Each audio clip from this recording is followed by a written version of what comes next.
to you all on this beautiful Monday night. We are coming to you live from the beautiful city of New Orleans in Louisiana at the United Public Radio Network at 107.7 FM and the UFO Paranormal Radio Network at 105.3 FM. We're on Facebook, we're on Roku, we're on Rumble, and we're on YouTube, and we are the Light Gate. Tonight, we have no guest, as you know, and it's going to be kind of cool. And I'm just going to say thank you very much to our sponsor for our network, Carnation. We love y'all very much. You're more than awesome, and I love your stuff always. I mean, I don't drink coffee without you every day of my life. Thank you. All right. So, Preston, what you gonna do? I'm going to welcome all of you guys for joining us tonight on the Light Gate. Thank you so much. I truly appreciate it. It's because of you guys we do this show. So thank you, thank you, thank you. I'm super excited. We love doing Q&As. It's always a lively show. And yeah, we're going to have a lot of fun. This is episode 122. So we're moving right along. We've got some great guests lined up. We've done a few amazing pre-records, which I'm sure you're going to love. So very excited about that as well. I, of course, am your host, Preston Dennett. You guys probably know me pretty well by now. I've written a bunch of books, 32 to be exact, soon to be 33. And, of course, you know Dolly, too. Dolly, do you want to introduce yourself? Dolly Safran. I'm a contactee, generational. I've been around a long time. Y'all know me, I hope. If you don't know me, we'll talk about it. How's that? There's a book coming out. Hey. So I'm just going to, I had a few of you tell me don't spend so much time saying hello to folks in chat. So I'm going to try to keep it down to only 4 or 5 minutes. But I do like to say hi to you guys because, Well, tonight's an appropriate night to do it because we're in Q&A. Right? Thank you, Dolly. There you go. Okay. So hello to Peak. And, I'm going to start that as a question.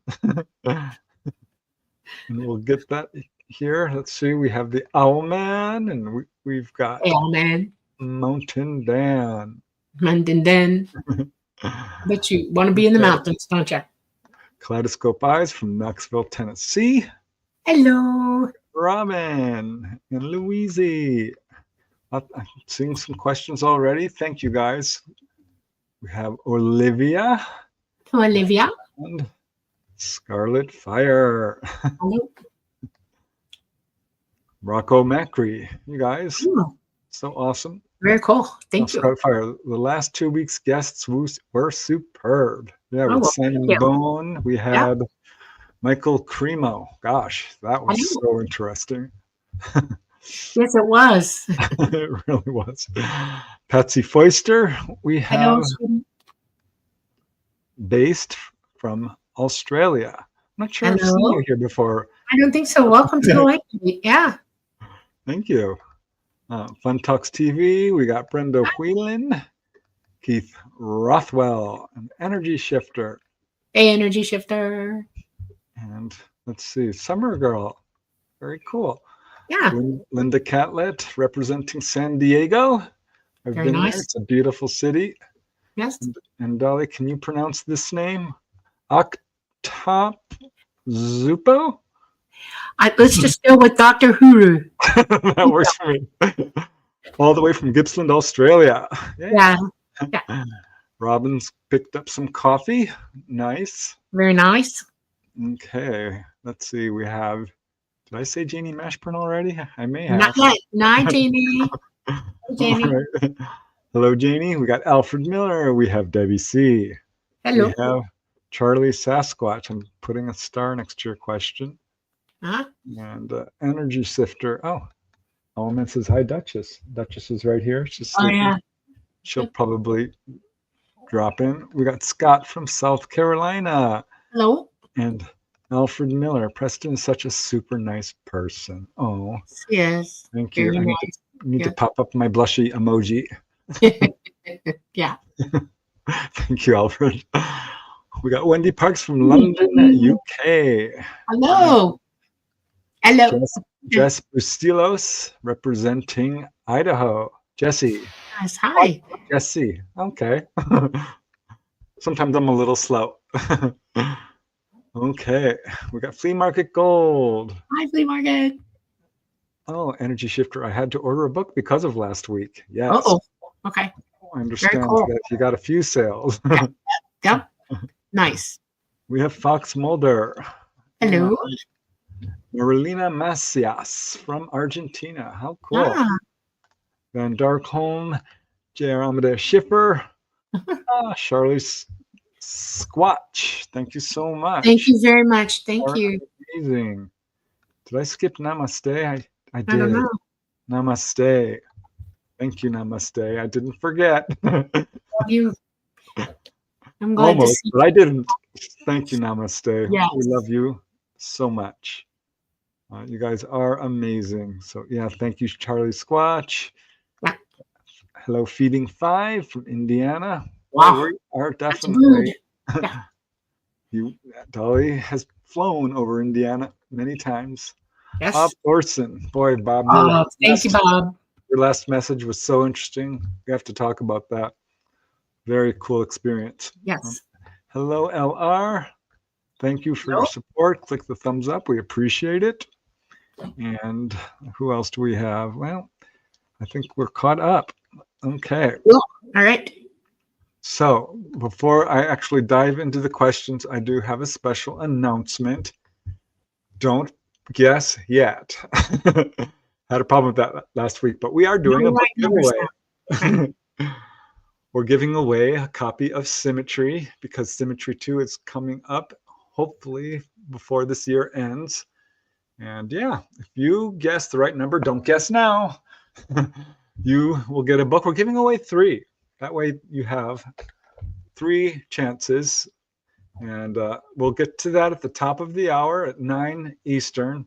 No guesses yet. 1 guess only. We've got a number between 1 and 1,000. So get on your psychic feelers. Got the number right here. I'm not even going to look at it because I don't want to give it away. All right, I'll look at it. There. Pick it up.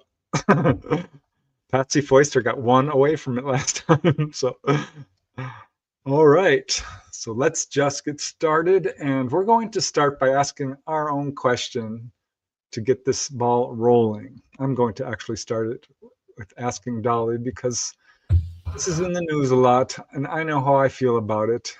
But Avi Loeb, and his middle name is Ear, by the way, Avi Earlobe, but you didn't know that. No. Anyway, Avi Loeb is talking about this interstellar object that he says doesn't show the signals that we see for a comet. And he's calling it 40% chance, I think was the last thing I heard, that it's an ET craft. And he actually said that it could be coming to hurt us. Okay, Dolly, you want to take that on? Well, I'll start by saying this. You've heard me repeat this multiple times. ET does not travel in conventional space. That which I mean in outside of our planetary system, in space, deep space. They don't go anywhere in deep space. When they travel, they light gate. They travel between point A and point B through a light gate. They go interdimensional. They come into a planet's magnetosphere as quickly as possible because space is dangerous. Why the governments don't want you to know the truth of that? Because they want you to buy the idea that Mars is a place where we can go. It is not. It is a dead cord planet. It has no magnetosphere, no protection whatsoever.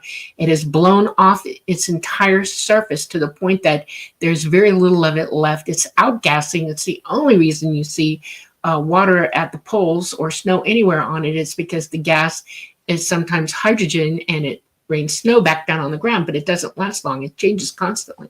The planet is imploding in on itself. It is dead. Uninhabitable, will never be inhabitable ever. As well as deep space, gamma radiation can kill you dead. Period. There's no Faradaying that. There's no protecting you from it. There's no amount of lead shielding you can put on a vehicle, and it's very heavy to begin with.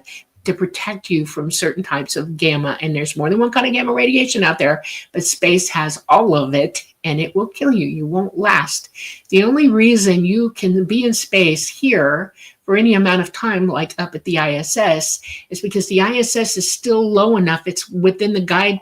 It's like right at the edge of our magnetosphere. It's still protected somewhat. It has protection from us, Earth, our magnetic influence, and it shields it a little bit, but it still affects them. We know this to be positively true because two NASA scientists, actual astronauts who were identical twins, did a mission. One stayed on Earth while the other one went up for just over a year on the ISS. When he came back, he had all kinds of issues. No longer did he match identically to his brother's DNA. His DNA was suffering. It was showing signs of having mutations in his DNA, and it has taken him a long time to recover from that. He also experienced other physical anomalies that they don't talk to you about, but did happen to him. It happens to all the astronauts. They have bone loss. They have blood chemistry changes. They have lung capacity shorten and go down. They have all kinds of problems. They lose hair. Their immune systems become compromised. You would not last outside this magnetosphere in deep space for more than a few days. You would be dead on arrival, period. That is why this is the biggest hunk and bunky bunk of BS I have ever heard in my life. I don't know what he is on. I don't know if the government is holding an axe to his throat. I don't know how much funding he is that he's afraid to lose. I'm being dead honest with you. I will brook no quarter here. That is a comet. It might have funny signatures, but not all comets are created the same. It may have minerals on it or other components on it that show an odd signal, but nonetheless, it is a comet. Please do not let anybody or anything in the government, the media, whatever, lie to you. Science up. This is Science 101, people. That is a comet. It is not an alien entity coming to do you harm. Now, yeah, I would just underline that because we have been visited by UFOs for a very, very long time. They don't take months to get here. They don't Correct. travel that way. This is not showing any of the things that we look for. It just makes no sense. And as a Correct. scientist, I think it behooves them to be objective and not say there's a 40% chance that, or anything like that, because where do you get that number? That's kind of ridiculous. And to even speculate that this could cause us harm is, again, absurd. So I don't know how you can call yourself a scientist and put forth those kind of ideas without actual hard data to support it. I will make one more observation. We have gone to the moon, but those guys don't stay there for more than a few days, like 13 days, 12 days. It is ridiculous. That's as long as they can handle being there. Okay. And they come back with changes as well because they're outside the moon. The moon actually has a small magnetosphere, just so you know. It's a real, honest to God, little moon, planetoid, moon. Did you see this question from Scarlet Fire? Because that's exactly what she's asking. Yeah, well, it just came to my head. Okay, I heard it. Okay. Yeah. If you're thinking something out loud, honey, I'm going to pick it up. So yeah, I'm answering your question. Secondly, sorry, you didn't see me looking nowhere. It's a little planet, it's a little moon. It probably comes from a chunk of Earth. That's real. It's got its own little magnetic core. It's got its own type of magnetism because it's so heavy and it's pushed down enough. It's got a little magnetic core to it. And it does have, whether you know how much of it or not, there's a faint atmosphere. It's very close to the ground. And there's enough gravity to, not send you shooting off into space. So, but they still only stay there for tops a couple of weeks. They're not going to stay there longer than that. It's too deadly for them to do that. I wish people would. Yeah. So it's just a space rock, you think? Bob Thornton is asking? Yeah, it's from a disaster. No, I mean the Atlas. Yes, it's not a rock that would make it an asteroid. It's an accumulation of things that makes it into a comet. It's probably got a ton of water on it. It's probably got particles all compacted into it. It has shown that it has a small tail, but it hasn't gotten close enough to Earth yet to really show a tail. A tail only shows up when it gets nearer to a sun from our perspective. Well, that's Okay. exactly what he's saying. There's no tail, which would make sense if there's Well, not it's near not the sun. close enough. It's not close enough yet for you to perceive the tail. There are So- no tails all the way out in space, way far away that you can see. Our sun, from our perspective, shows you the tail, the trail of water vapor coming off of it. That's why. Read up, science up. All this is answerable. So probably just part of the false flag fun talks is. Yes. Yes. Oh, until the sun dies. Atlas 31 is a fragment of an exploded planet. That's my gut feeling. Could be. I don't know. Got a lot of water on it. It's a comet. It's not a rock. In other words, sure, if a planet explodes and it's basalt, it's still going to have a lot of hydrogen around it. Most comets are blown up things, that are traveling around there, pieces of everything. So you're real close to the truth on that. We just don't know because we can't analyze it yet. It's not close enough to do spectral analysis on completely, totally. Okay. So it's ridiculous. Okay. Well, I got some questions sent to me, so I'm going to start with ones that were sent via email because technically that's first. Okay. Michelle Wentling is asking, I want to know what the ETs think. What is the best diet for humans? Carnivorous, vegan, raw vegan, gluten-free, etc. How would the ETs respond? You have a mouthful of teeth, and most of your teeth are for carnivores. They've convinced you're an omnivore because you have gnashing teeth, molars. But I'm telling you, raw meat's got to be gnashed as well, not just poked and prodded. We are carnivorous animals, and the carnivore diet, you get more minerals and all the supplements and vitamins you need in a piece of meat than you do anything else. But if you cook it to death, you're asking for trouble. You have to eat it a very rare or raw. You have to learn to do that. It also has to be fresh, and it can't be full of chemicals that somebody put into that animal. Vegan is not okay. Vegan denies your brain the right kind of protein. Meat is the only thing that carries protein enough to feed your brain properly. You are an animal, you're canine, and you have to eat meat. All the plants and stuff like that was because, think about it, you got people and they're trying to hunt and they're not good at it, and they learn to be gatherers. They learn to gather herbs and medicinal things because they're trying to survive, and they find out that certain plants make them feel better, so they learn to have them and they eat them and they use them. The next thing you know, they find food like fruit and berries and nuts and things like that, so they start munching on that. They supplement as they move between hunts. That's how that happened. Heaven only knows why it went over to being more of an omnivore, a vegetable, plant-based person. It's bad for you. It's bad for you. And if you knew what it's doing to you, you'd stop doing it. You don't need all of the gluten. You don't need all of the carbs that you eat. You operate much better. We have brown fat and we have white fat, okay? And eating whole meat and the proper amounts of the fat that come from that will give you more brown fat. It's lean mass, feeds your muscles faster, feeds your brains faster, and you need to be on a carnivorous diet. Think about it. You can supplement with other things, but you should only be grazing it, not eating it for life, period. Well, I think it's possible to, this is my opinion, that some people are very happy as vegetarians. But I think that you're making very good points that we all need to consider. I'm going to make another point. Your body needs to be as healthy as it can for what's coming. Your biomass has got its own little magnetosphere of its own. You create your own magnetism and everything. And if you're not healthy, whatever's going to happen with that much stress and that much energy coming in on you, you are going to be a sorry person. When ET says heal yourselves, that's what they're talking about. Stop letting the world tell you what to eat and learn to eat what's healthy for you, and will produce a very strong body and mind. That's what we're saying.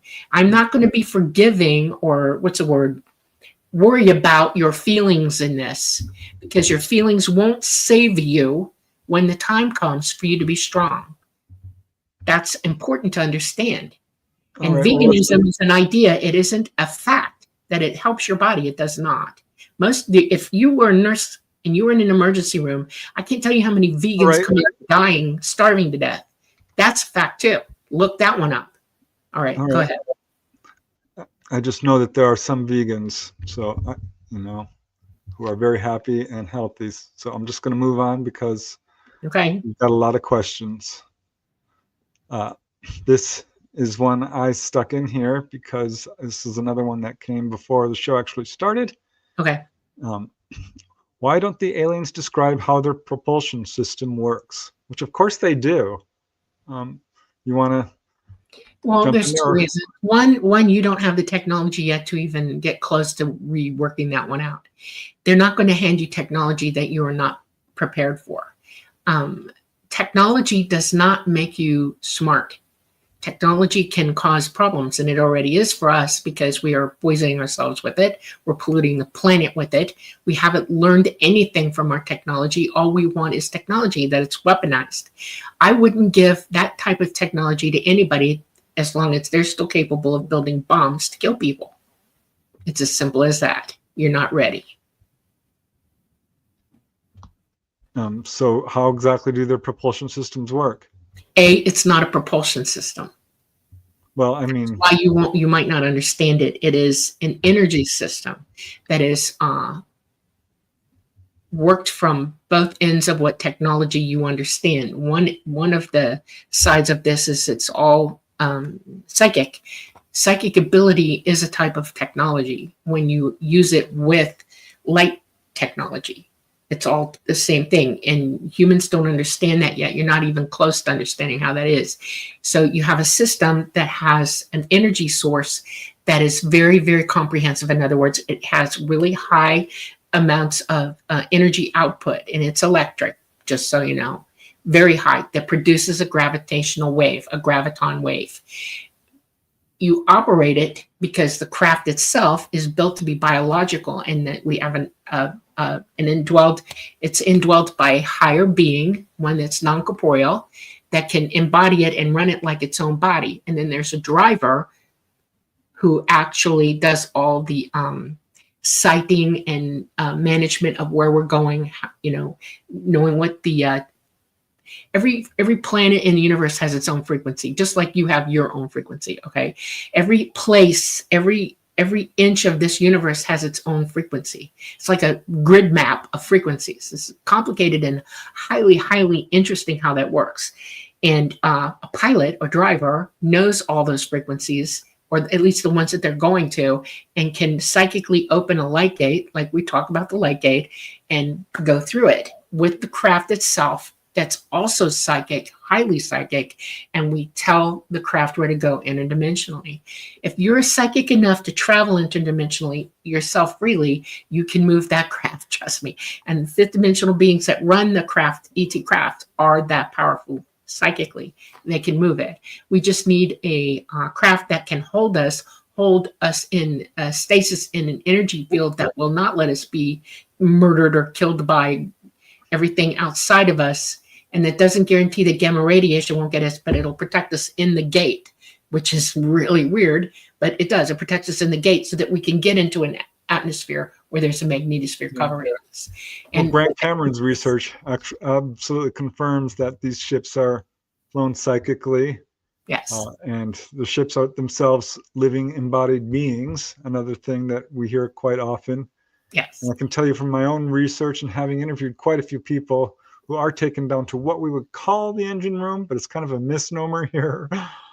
It's not an engine room, it's a battery room. There are two things going on a craft. There's one, they use a type of nuclear power that produces a very high wave of energy, and it burns itself through all the way through. There's no fallout. There's no leftover of this element that they use nuclearly. So Bob Lazar is right when he talks about yes, he's absolutely 100% right. Okay. But when we're in atmosphere and we're coming down to visit everybody, we cannot use that technology. We will kill you with it. It is very powerful, and it can put cities out like an EMP, only it would be to the order of somewhere between an EMP and a CME. It would knock out an entire city at one time. That's the kind of energy it puts out when it's running that energy. So what they have to do is go to battery power. And what's in the bottom of the crafts are battery packs that can hold the type of high voltage energy that they need to create the graviton wave. It wears out very quickly, and that's why you see ETs looking for power lines or big, places where they can take water on or get lightning. They'll walk into a lightning storm, they'll just go in it and take the energy from it. as it's happening, because that will repower their batteries.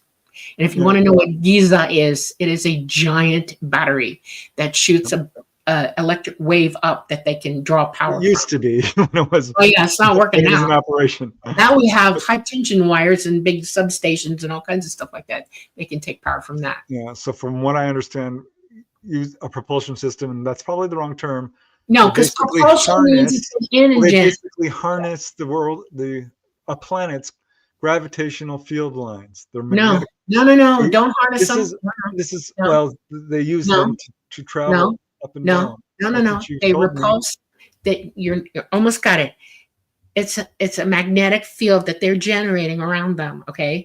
And the planet has its own generated magnetic fields too, and their field guidelines, okay? So when we come down and we're on battery, yes, we're skating on them, or surfing on them, or like being on the sea. And that's for planetary travel, but interplanetary is a completely separate system. Different system, which we've described in depth in the book Symmetry. Yes. Which involves high amounts of electricity. And to get that, you need that element that Balbazar is talking about. Yes. All right. Yeah. It's kind of a long answer, but we got there. All the way through and turns into something else. I'm not kidding you. It becomes the next element.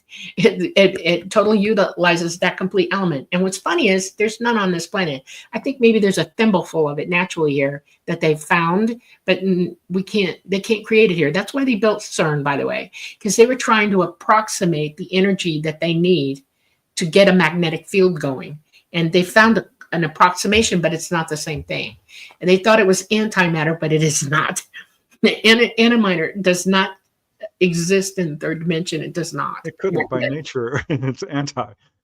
Yeah. All right. I'm going to pop up another. Well, I can't pop it up. This is from Michelle Wentling. She gave us like 7 questions.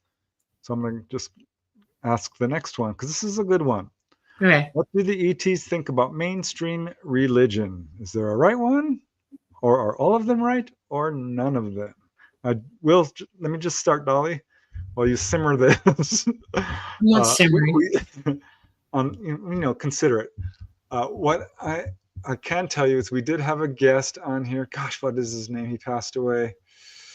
Really great guest. He asked that question. And they basically said, none of them are fully correct. And as far as I know, ETs don't have any organized religion. I've never really heard that. So I can only tell you what I've heard from other contactees, that they've never really endorsed any religion. But Dolly could probably speak to that with more confidence. ET's understanding of God, what you call God here, is all mind. And it is it's a mental approximation of what really actually is. And I'm going to use a physical idea for you to expand on. All right, your brain has synapses, it has nodes. It's electrical. It thinks. It can build new synapses and new nodes. Some live and some die. It moves on and it keeps going until you expire, and then it all shuts down. The all mind, in their understanding, and it's not a belief, they know, this is knowledge that they've accumulated over the billions of years that they've been around, that we are all part of that. We are nodes within an all mind. In other words, all of us electrical beings, because you are consciousness. It's electrical. You are alive. All consciousness has always existed. It will always exist. It cannot not exist. It's already there. All right. We are part of that. And we are independent. We are singular. In other words, you have autonomy. You can think for yourself and do what you want. But you are so connected, like the brain is, that we're all together in this at the same time. We all think together in this. We can hear each other in this, universe-wide. Okay? It is serious stuff to try to comprehend. It's like comprehending eternity. That's what this is. You're comprehending that all of this consciousness all together, independently and all together as one, is the mind, and it's called the all mind. People want to think that you can create. Everything is already there because we've already collectively done all that. What you're doing here is learning to employ all the knowledge you already have outside of this body. You're learning everything you can so that you can understand it. You can be the smartest thing in source, which is the mind itself, and not be wise enough to deal with it or to have enough employable wisdom to elevate yourself or move up into more understanding or stage and level of what that means. Because the idea here is for us to meet and greet the original all mind, the all mind itself. You want to be able to become that. I don't know how long that will take you. Everybody's different, but the idea is to move up through that so that you can have the same ability.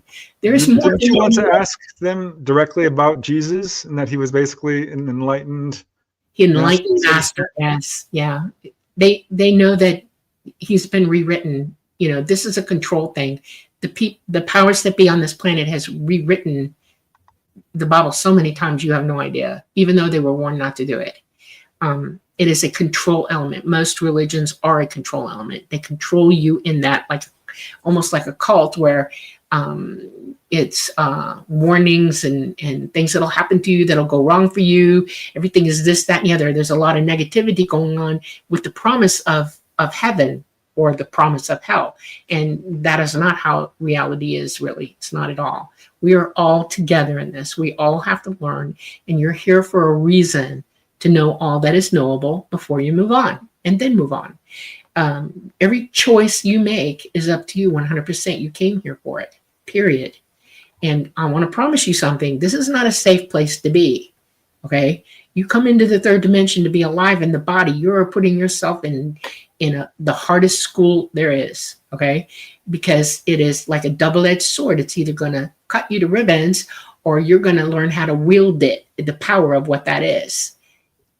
Think about that. You, yourself, nobody else. Nobody can tell you how to manage your own life or manage your destiny or anything about you. But you have to learn to wield your own abilities yourself. That's what they mean by healing yourself. Getting rid of all this stupid extraneous information that you've been handed that's not true. Okay? I do think we are responsible for our own wisdom. Right. And becoming enlightened. You are 100% responsible. There's no such thing as perfection, by the way. All right. ET has bad days too. If you're living a physical life, you're going to have a bad day. Everybody does. But that's the learning process. Think about that. It's okay to make mistakes. Just don't make them more than once. Learn from them. Okay. I locked myself out of my car 3 times before I learned not to make that mistake. So, it took me a while. Okay, next question. And this is an interesting one because you've talked about this before. Question to Dolly. Supposedly the UFO craft are fabricated in the 4th dimension where matter can be printed at the atomic or subatomic level to non-earthly material that can layer boron, magnesium, zinc, so forth. Okay, first of all, you live almost into the 4th dimension now. We're 3-dimensional beings. We live in the 3rd dimension, but you exist into the 4th. Because you already can conceive of it. People can draw it out. People can mathematically do it. And we have days where we see entities that are already dead, but they're still hanging around. You can see them. That's 4th dimensional right there. Okay. You swear you have guardian angels. Those are 4th dimensional beings actually able to see you and communicate with you and watch over you like you're a friend because you live with them. And that's living almost into the 4th dimension. The reason you don't see it fully is you're not using your psychic abilities. Your pineal gland is not wide open like it should be. If it was operating properly, you would already fully be in the 4th dimension. Okay. But you're kind of blind to it. There is a 5th dimension, and that is 100% non-corporeal. Okay. Gravity is 100% different in the 5th dimension. There is no more corporeal being at all. It's all consciousness. They are the ones that create the craft. It's not printed. Trust me, they have a process, and I couldn't explain it to you if I tried, but it is what it is. And yes, all the elements that they use are universally available throughout all the dimensions because we're all here together at the same time. They have access to them. But so are these craft made in higher dimensions then? Yes, in the 5th dimension. Yes. That's why 5th dimensional beings indwell them to come here. Yep. That's insane when you think about it. That's why it'll never, ever be reverse engineered. No, not at all. Not anytime soon, at least. No. Okay. I don't worry about it, okay? And not at all. I don't lose sleep over it at all. All right. This next question is for me, and I don't know if I can answer this easily, Peak. Question for Preston. What's the most mind-blowing thing you've learned from Dolly about the nature of reality while writing Symmetry 2? Okay. That's hard to answer because we're still doing some of the interviews for Symmetry 2. I think it's that the higher dimensions really is more a matter of your own perception and your own level of wisdom and consciousness and awareness, rather than it being something separate from us. I think that it's taken me a long time to wrap my head around, but it makes total sense because there are people now who have reached that ability to see and talk to spirits, or perhaps levitate and do all these things, and they're here in this dimension as we would think of it. So the idea that all these dimensions are actually one, I think is really mind-blowing when you think about it. And it's really our own responsibility, which is what we're talking about. Right. Your human body is limited. To, the physical human color body. Our wisdom and our experience and get to that point. Yeah. If you're not hooked up to your abilities, you're operating with half the system as it should. It's like an Android. There's the body, but the computer's not turned on. You can't hear the signal to the person who's programming it, which would be your consciousness programming your physical mind. Your eyesight is limited. You can only see certain frequency of light and color and shape and all that into dimensional space because it's limited. It's a physical limitation in this place where you live. You have a lot of limitations here. And without your psychic abilities, you're just not going to perceive it because it goes beyond what your physical body is capable of doing. That's why. And you don't see all the dimensions at one time. You don't know that they're there. You experience phenomena. That's the only time I'm going to use that word, by the way, of all of it. Okay. Because there are different aspects to everything. And there are different things, energies coming through to you dimensionally. All right. And if you don't understand or know what they are, you're going to see it a certain way. Okay. People say, I see ghosts. Yeah. Okay. Yeah, you do. But what you don't realize is that you're seeing entities like you, that you're seeing consciousness trying to communicate with you. And it's coming into you. It's coming to you interdimensionally. Your consciousness is interdimensional 24/7. It never stops.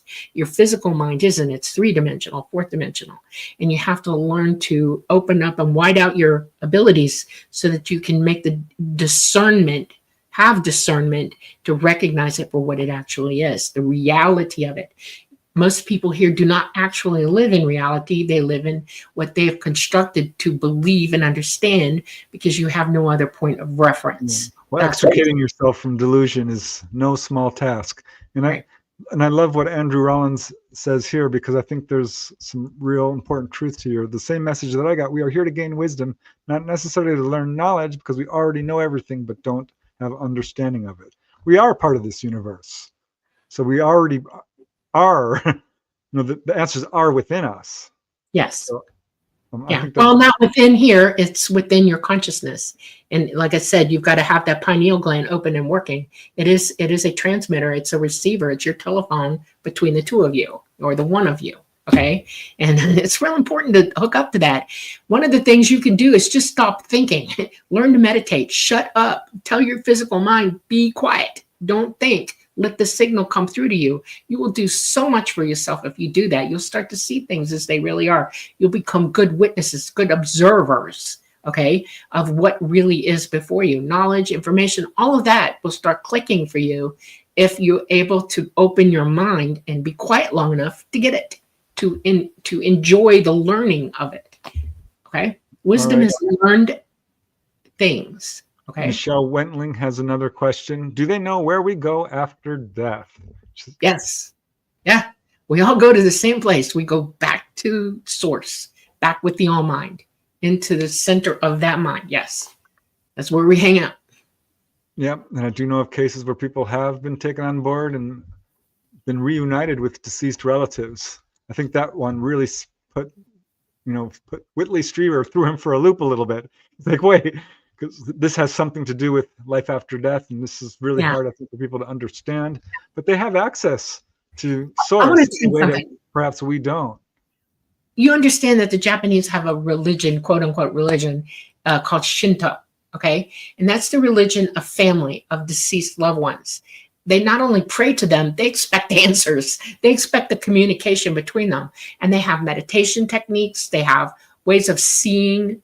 If you talk to the Japanese people, I'll tell you that they probably OBE better than anybody else on this planet because they see their loved ones. They communicate with them.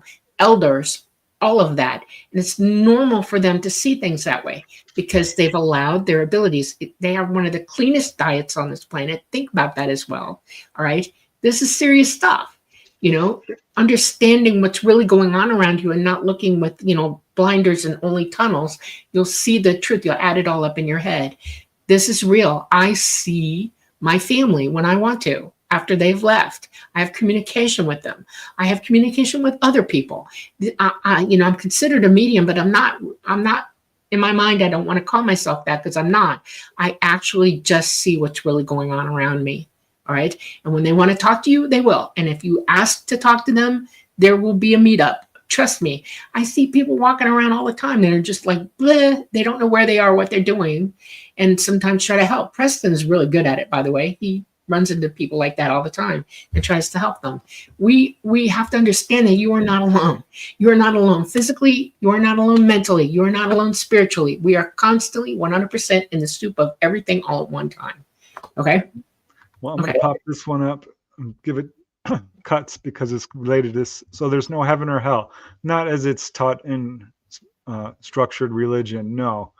There are people who pass on and are in their own, what I would call their own private hell, where they're basically consumed by their own depression, grief, anger, or whatever negative emotion has really made it difficult for them. There are what I would call lower realms or lower states of consciousness, where people, because most of us when we die, we'll go up to what you can call the heavenly realm. I'm not really a religious guy, Upper. but yeah. Upper. Beautiful. There's no shadows there, but there are lower realms where there are shadows and it's dark and people do have a hard time. It's like everybody's in a sleeping chamber and they're not awake. I want you to understand that. You can leave here stupid, all right? Literally unknowing of anything and haven't learned anything. And you will go to the other side and you will be in that state for a while until you wake up. And there will be plenty of people there trying to help you, okay? For you there to are people who have near-death experiences who end up in a kind of what they did experience as a hellish realm. Read Simon Bone's book on near-death experiences. He was on our show because there's some truth to that, but it's not what people think it is. If you create it, you can expect to see it. That's the problem, okay? Yeah. Like you go into a dream state and you can't get out of it. And if that's what you're dreaming, that's what you're going to see. Yeah. So our beliefs do play a role here. Yeah. Okay. Scarlet Fire. Hi, Dolly. Will planet Earth soon have peace on Earth? Goodwill towards men. Seems kind of crazy these days. No. I'm not going to hold my breath. Oh, I hate to say it. No. As long as humanity wants to hurt itself and others in it, there will be no peace. There will be no understanding between anybody. We all have to wake up at the same time. We all have to be willing to agree to be at peace with one another. And that's an order I don't think that humanity is capable of right now. You have to understand that as long as you're closed off in your mind, you're going to think stinking thinking, okay? And one of the things that's unfortunate about being closed-minded, which means encapsulated in your cranium without your consciousness talking to you, is that you can automatically go toward violence. You can automatically go toward hate. You can automatically, anything can set you off if you're running around in your own cranium and not able to get out of it. It can drive you crazy. And that's what's happening. And when I say that ET wants you to wake up, that's what I mean.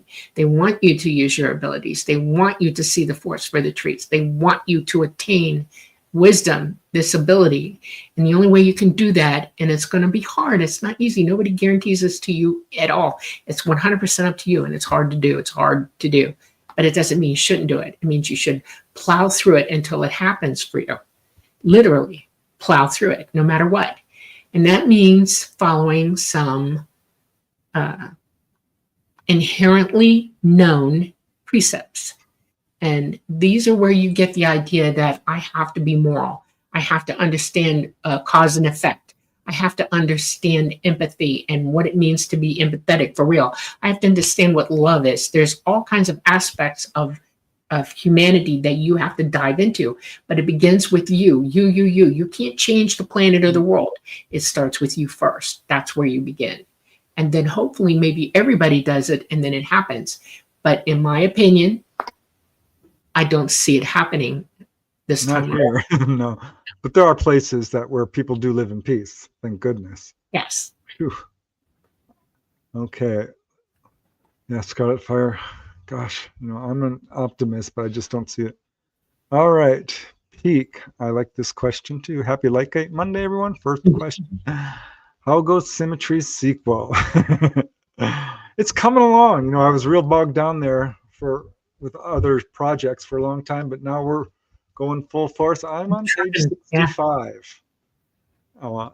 And now that I've got most of the interviews done and we've structured it, I expect to be by a page 120 over the next couple of weeks. Yeah, and he has me available. I mean, I'm reading chapters now as he does them, and that's way better because before he was alone in LA and I was in Florida, so he didn't have the contact with me, to talk about it every day like we can do now. So that's helping. It's going to be just as good, if not better, because this one has all kinds of really cool adventure stories that, like the first one, just cool stuff, experiences, but also direct ET knowledge. We're going to be talking about all the different dimensions and psychic abilities and all the structure of the universe, the real hard questions that are very difficult to answer in a show like this, say, because we want to dig deep.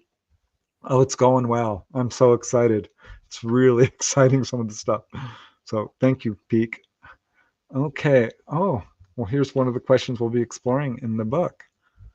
And this is, gosh, we dove deep into this because it's hard to understand, at least for me.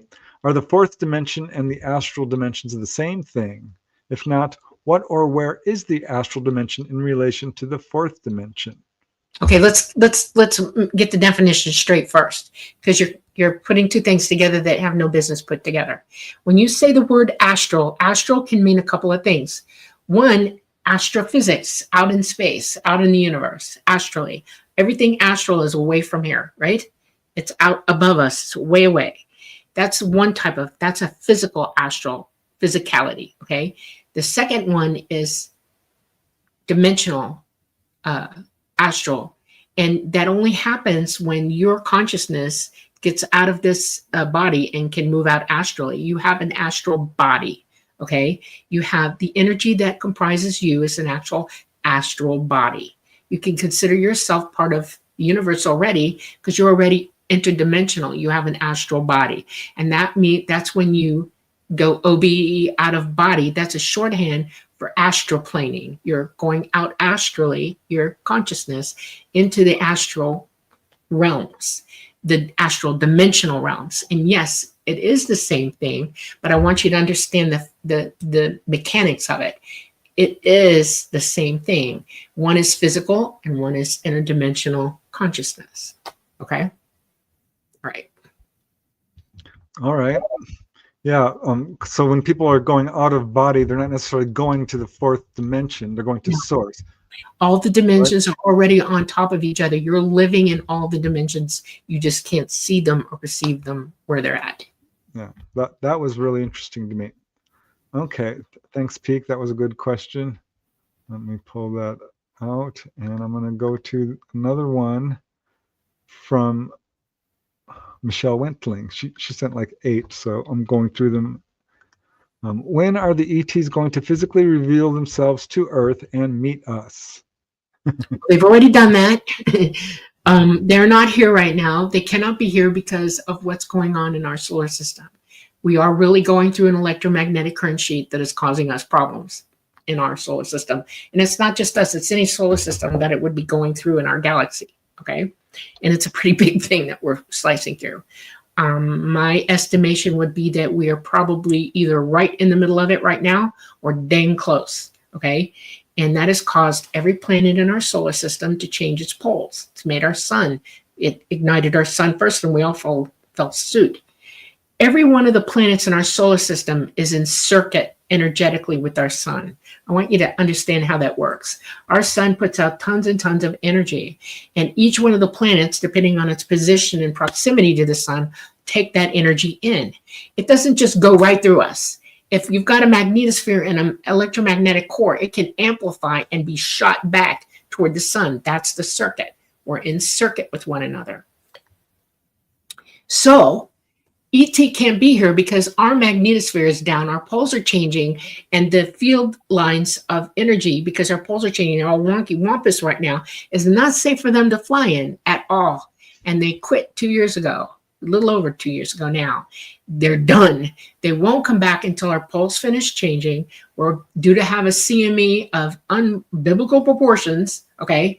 And when that happens, there's a time period between that and a possible micronova right behind it. It could be, I don't know, what, 8 to 10 years later. I think that's what everybody's thinking about it, where they have an opportunity when our magnetosphere tightens up to protect us again, that they can come back. And when they do, there might not be anybody here. That's why I'm talking. That's why people are talking. That's why Ben Davidson, who I keep telling y'all, go to his bloody playlist and watch it. It's the whole disaster series. Learn it. This guy is smart. He is a genius. He understands what he's talking about. He can tell you he's spent years doing this, and he's got the best teaching playlist there is on this subject. And I want you all to become aware of it, watch it, learn from it, do your homework, as he states. I say do your homework. You can't understand what anybody's talking about unless you have a foundation of knowledge. And this is that foundation. He will explain it all to you. Yeah, it's beautiful. He's about to come out with a movie that's free to everybody. I think it comes out in October, if I'm not mistaken, somewhere between late September into October. And you need to find that movie when it hits the nets, because it's important. He's written 2 or 3 books. Buy the books, learn this stuff, because this is actual reality. This is actual truth about the circumstances that we all find ourselves in. And the most important one for ET is that we can't be here right now. They can't with the craft, because they crash. They started crashing in the 50s, and it got so bad they went. Okay, we got okay to go to, but I just want to underline that. Say yes, the ETs have revealed themselves in the distant past over and over again, and throughout the past 100 years, majorly over schoolyard, over driving millions theaters. and millions of you have seen. There are a million documented cases. No, they're not showing up and landing and staying here and offering, free advice. But they have absolutely shown themselves. Right. Okay, I'm going to pop up a question, Dolly, and you're going to field it, because it's now time to do our book giveaway. Okay. We are giving away 3 copies of Symmetry. We've got a number between 1 and 1,000. You each get 1 guess. We're only taking guesses now. So if you previously guessed, it doesn't count. You have to give it now. And it will go on for the next hour. So you can start popping in your guesses. Please be kind. No, only 1 guess, guys. If you've already gotten the book Symmetry, you can still get a book. Just go through my list of books and choose one. But this is the book we're giving away today to help promote the sequel. So give us your guesses. And while I am going through your guys' huge number of numbers, I'm going to give you a question, Dolly, which is... Dun, dun, dun, dun. Where did I see it? Hold on. Okay, this is a loaded question from Scott from South Carolina. What is the best innate power should humans be developing? Okay, well, we all have innate abilities. I don't describe it as power. That is, it leads you down the wrong path. Don't think of it as a power. It is an ability. And the most leading innate ability you have, literally, is the ability to hear signal. In other words, but the volume on your ability is very low right now because you gummed up your pineal gland with stuff. Psychic ability begins with sentience, sentient, coherent hearing of signal coming into you. Period. The end. That's the first most important one. Once you gain that one, all the others kind of fall out, and you learn to use them as you start seeing and feeling your way through it. It's like walking. You have legs when you're born, but you can't walk yet. It takes time for those muscles to develop. It takes time for those tendons to strengthen up so you can make the ability to stand. So the most important innate ability you have is sentient contact or sentient psychic ability, and that is intuition. Number one, your intuition is only part of it, though. When you gain full intuition, full ability through your intuition, you can start to hear every conversation there is around you from everywhere there is. You'll start to hear people, places, and things in a way that will astound you. You will start to hear the truth because you can't lie to somebody who's that sentient, that awake. That is the most important one you own. And that's the one you develop or work on to develop first. You have to walk before you can run. Okay, so I'll because I'm still busy. Everybody has this ability to some degree. You have fleeting moments of it. Like if your friend's thinking about you and you can't stand it one day, you just wake up and you say, I haven't thought of this guy in a million years. I need to call him right now. And that friend says, I was just thinking about you. Oh my God. That's sentience. That's sentient ability operating. Absolutely. You made the connection to one another. Here's another one. You got a song. You can't stop singing it. You turn on the car radio. Boop. There it is. Okay. You're hearing it. You're sentient. You can hear it coming in at you. You are walking into a room of people and you have three friends and two of them have been talking about you behind your back. And you walk up to it and you feel it. You know it. You know that the conversation was about you. You can almost think in your head what it might have been, and you can read them like a book at that moment. That's sentient ability. There are children, mamas, daddies. You have a child, you're not with your child, and suddenly something happens to your child that's adverse, traumatic, and you just know it. That is sentient psychic ability. You are hearing, seeing, and feeling something that's going on that you have received because that child is sending you the message. The connection between parents and children is immensely strong. And if you're going to learn how to use your abilities, I suggest you work with your own children. You let them be psychic as they want to be, and then you play psychic games with them. I can't tell you how easy that is for you to do. You keep a little book, and you write down every day that you play the games and how well you're doing at it. You keep a record, a track of it. You talk about your experiences with it, how you felt, what was going on. This is not magic. This is not mumbo jumbo. This is absolutely real. You can do this. The first things that I would start with are alphabet, lines, like cross, star, circle, wavy lines, triangles, and colors. All right, those are the three things. It's like being in preschool for psychic ability. You start at preschool level and you track it and you get better and better and better at it. And once you get to the point where you're 100% at it, straight down the line, like if you could take a deck of cards, break it open, shuffle it, and tell you flip them. And if it's a dark, the spade or the clubs, dark, or then red diamonds or hearts. If you can do it through the deck 100% of the time, you are validly using your abilities 100% of the time. That's what you're looking to be able to do. That's clairsentience, okay? Clear, sentient receive of information. Doesn't matter what it is. Don't worry about what kind of information or where it comes from or anything. But clairsentience is you receiving signal and determining what that is 100% of the time. You do that and all the other stuff will start to come to you naturally. You'll begin to do it yourself for yourself, but that's what you work on first. Absolutely. Okay. Preston? We got some great guesses, guys. Thank you. Let me get my microphone back here. But guesses are still open. One of you came very close. That's all I'm going to say. Okay. I think one of the most important abilities a person can learn is acceptance and love. The ability to adjust their knowledge to new knowledge. What you believe to be true might not be true. It's very difficult to let things go. So that's also an important ability in my opinion. But ultimately, I think it's a natural process that we all just gain wisdom Wouldn't worry too much about it. Just pay close attention at all times to what's going on inside you and around you. And I think sooner or later, illumination. Yeah. Okay. Phew. I think we do have 3 winners. We'll announce towards the end of the show, but keep guessing.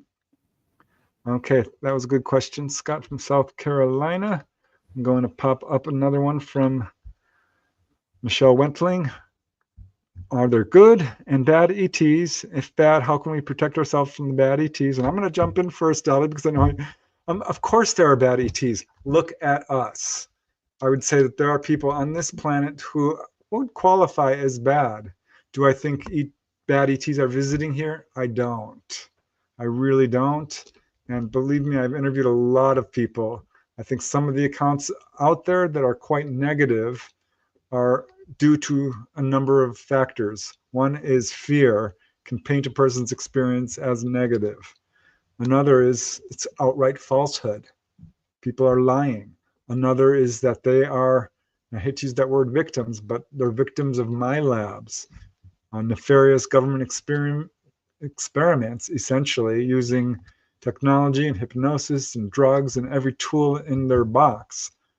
Do I think ETs are here to hurt, harm, scare? No, I really don't. Do I think that there are planets out there with people like us who are undeveloped? I would say yes. But that's my assessment based on my own research. Dolly has had direct experience with this, decades of experience. And I know she feels very strongly about this.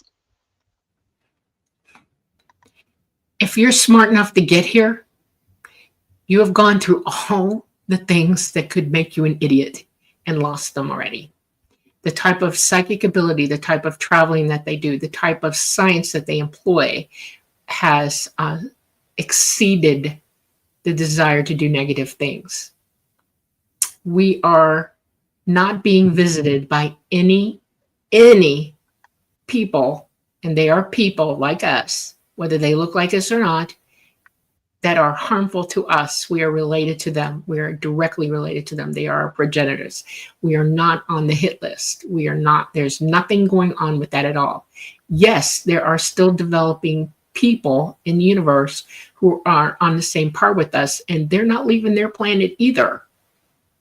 You know, to go interdimensionally, to travel clean across the universe. You know, you have to think about how far away we are from each other. Okay, you're not going to get there in conventional space. Look how long it took Voyager to get where it's at. Okay, it's impossible to not state this any more clearly.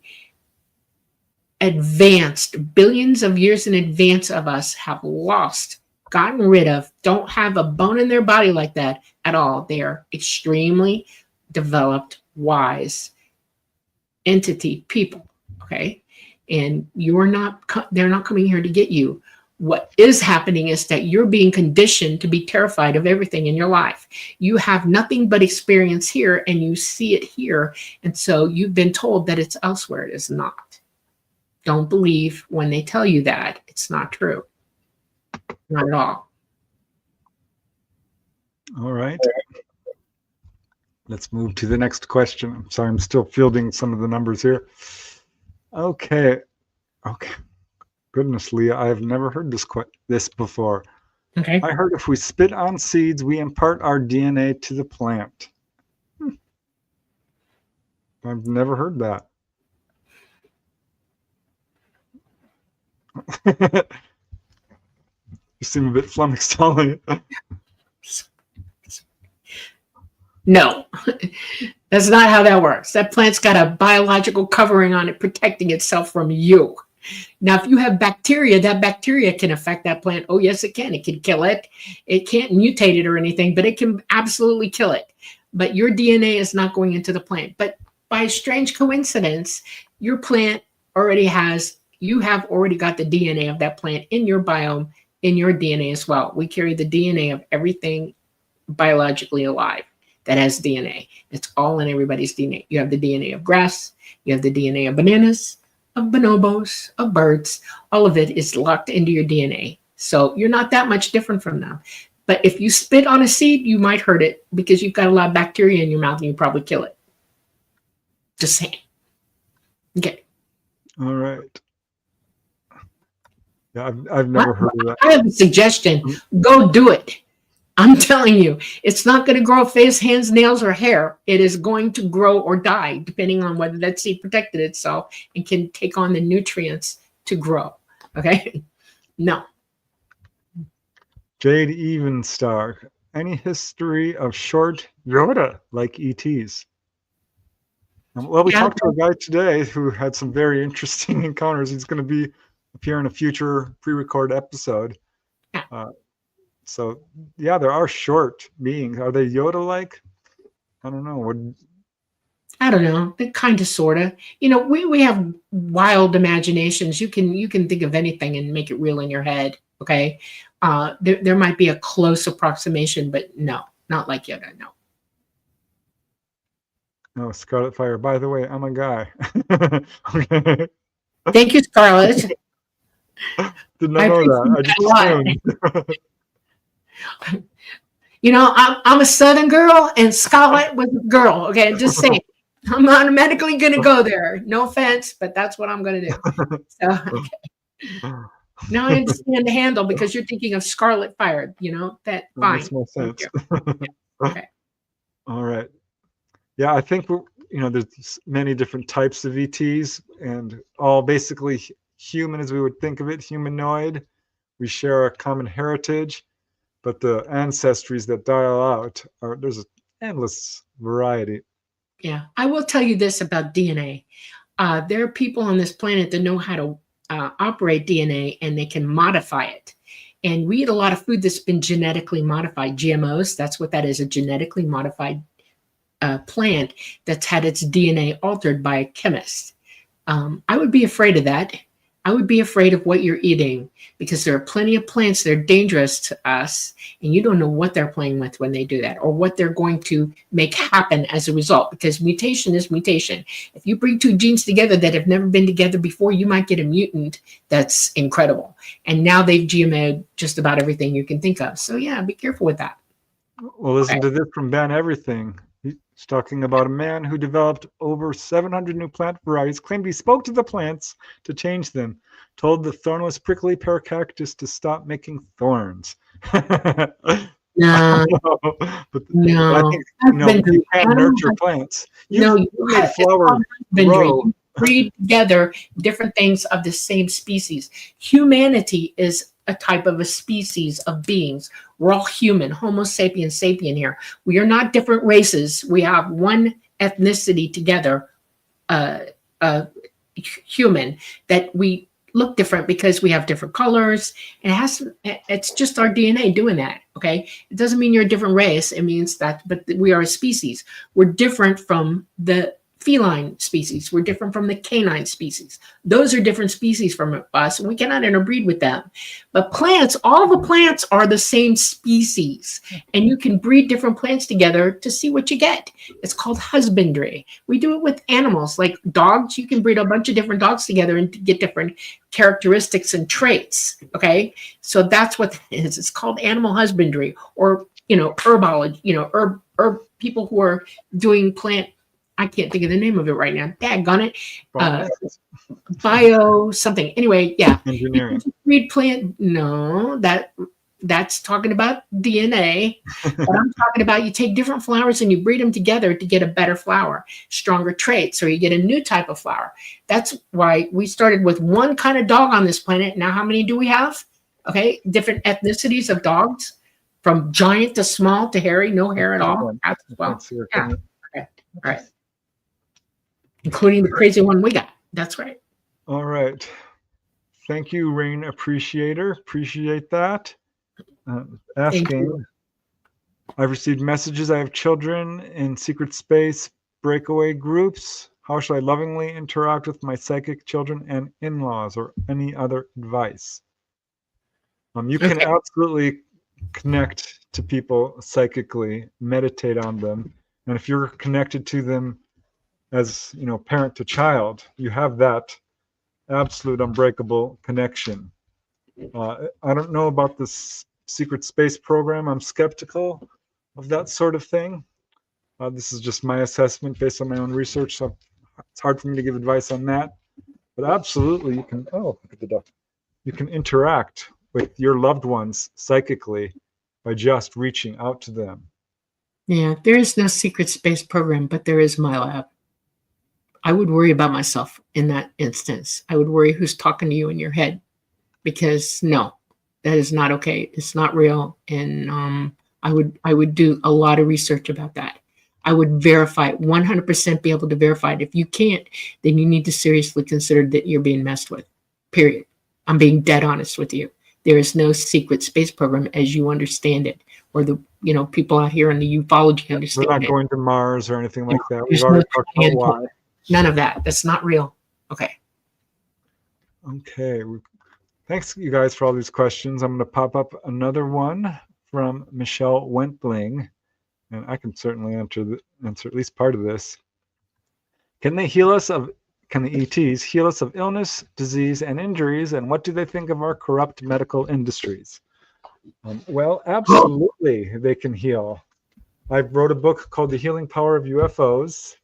It presents 300 cases from pretty much all the major researchers out there, such as David Jacobs even, but John Mack, Bud Hopkins, Edith Fiore, Barbara Lamb, Yvonne Smith, Timothy Good, Brad Steiger, Tim Beckley. I could go on and on. This is absolutely one of the main reasons people are pulled on board. It's a health checkup. They're basically, this is one of their main goals with us. It's all about healing, guiding, teaching, informing, warning, preserving, waking us up to our own abilities. And they've healed everything you can imagine. I got a long, long list. What do they think of our corrupt medical industries? Not good. They've warned against greed and corruption over and over again. So that would be how I'd answer it. But yeah, I think Dolly would confirm that essentially. In the last 100 years, we've been taking heavier and heavier loads of energy from the sun because our magnetosphere is not protecting us from it. And it is having an effect on our health worldwide. Okay. It is causing your DNA to change and mutate. It's causing cancers. It's causing autoimmune disorders. It's causing mental illness. It's causing heart problems. When we have a CME now, there are a lot of people that are going to have a heart attack because of the energy coming in. If they're vulnerable to it, it can happen to them. It is changing animals on this planet. We've had some major extinctions because of it. And the first ones I could talk to you about that I learned when I was very young, because my dad used to lose his mind, his first words out of his mouth to me one day, well, more frogs are dying. We're all in trouble. This is it. It's really happening. And I was like, what? I'm 8 years old. What are you talking about? And he said, frogs are vulnerable to incoming radiation through our atmosphere. And they're the first ones to go. And it is happening on a massive scale. I went, oh, and that forced me to go look it up and read it and learn as much as I could about what the hell he was, excuse my French, talking about. All right. Albinism is a type of genetic disorder, but when you see an animal that's clearly not albino, but he's got white fur, white hair, like white moose, white bears, white elephants, white sharks, white this or that, that is direct damage to your DNA happening. We're seeing loads and toads of them. And that's one of the things that happens to us. It causes mental confusion. It causes mental breakdown. It causes, all kinds of maladies. It causes skin cancer. It causes all kinds of stuff. And if you don't have a healthy diet, if your body's not healthy, you're not protecting yourself against it. Your own biome has a certain amount of pushback from that. And what have they been doing to us? They've been getting us to eat bad food. They've been GMOing us. They've been feeding us, big pharma have been loading us with chemicals that we have no business putting in our mouths. This is serious stuff. And I can't tell you enough what's happening to us right now. It all relates back to that. We're in that time period right now. We're in that part of a cycle that's causing all this stuff to happen. And the powers that be on this planet don't give a bloody hoot about you. And they don't care because you're in their way.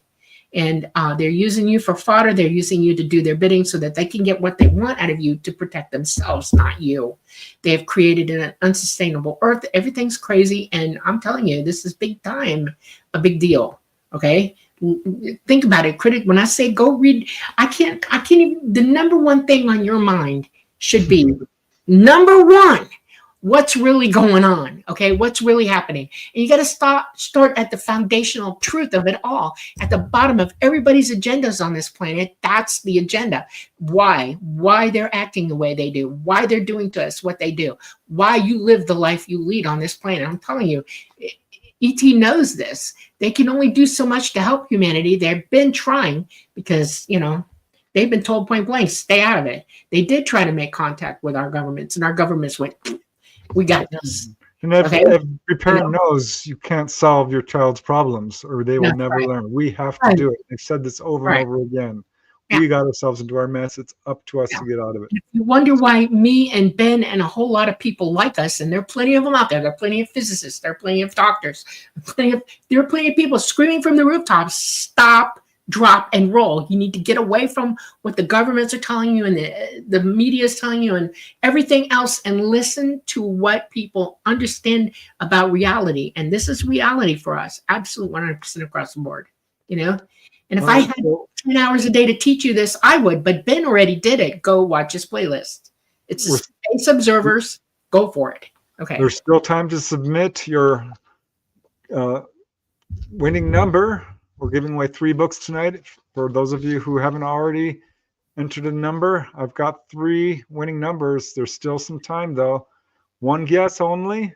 1 number between 1 and 1,000, and you win the book Symmetry. If you already have the book, you can still play. You can get to pick another book out of my list of books that I have. Just go to my website. But yeah, it looks like we've got 3 winners, unless someone else is going to submit. Live show listeners only. So if you're watching the replay, unfortunately, this will already have been given away. Yeah. So yeah, otherwise, I'll be announcing that in like 20 minutes or so, 30 minutes, 25, thereabouts. Yeah. So still time. Okay. Next question, and this is a very sensitive question, and thank you, Charlie Squatch, for asking this. So he's like, this could be a trigger warning for some people, but I think it's an important question. And he's asking, with love and care from Chicago, do ETs ever contemplate self-annihilation, taking one's own life? He says, this is not a call for help, thank you. But this is a good question, because when I wrote the book about UFO healings, I was shocked to learn that taking one's own life is one of the top 10 causes of death in the United States. So that's a real problem. I don't know, do ETs ever have, what's their stance on this subject? All right. Well, one of the reasons that I studied psychology as well as nursing, psychology was my major, was to understand this very thing, because I was seeing it as well as a young person. People, it's not just people individually thinking, it's governments. I mean, Canada used to have commercials on TV about 5 years ago about, if you're really at the end of your life, you want to end it, they get a way for you to do it. And they will help give you the keys to that kingdom to go. As a nurse, I know that when you have a patient who is at end stage of life and they are in amazing pain and they can't handle it anymore, and yet they're going to linger, you can see it, watch it, it's happening to them, and you are completely helpless other than to drug them out of their minds or put them into a coma. And there are things going on around this situation, because there are religious things happening to this person. There are personal lines where they have a living will and they've drawn a line in the sand. And I said, I will not, and they'll say, I will not go 1 minute past this at all. And then there are people who are mutilated to the point that they'll never really be alive. And do we pull the plug? Okay, there's a whole bunch of situations with this. Ending your existence is personal.